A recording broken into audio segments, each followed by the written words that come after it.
Hi అండి అందరికి happy Diwali. ఇవాళ దొండకాయ అల్లం కారం ఎలా చేయాలో చూద్దామండి. కావాల్సిన పదార్థాలు దొండకాయలండి. దొండకాయలు బాగా కడుక్కుని ఇలా ముక్కలు చేసి ఉంచుకోవాలండి. దొండకాయ అల్లం కారానికి కొంచెం పచ్చిమిర్చి అల్లం ఎక్కువే పడతాయండి.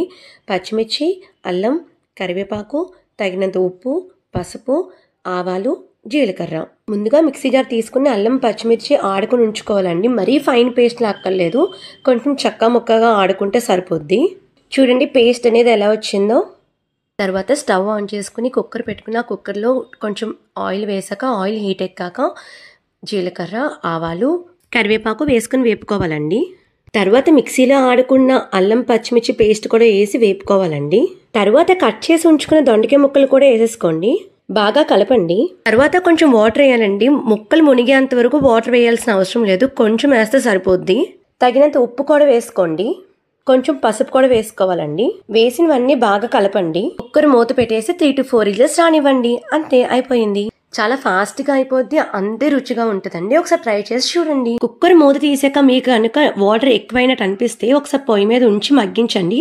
ఆ నీళ్ళు ఆవిరైపోతాయి. I am Deepika Raju. Thank you so much.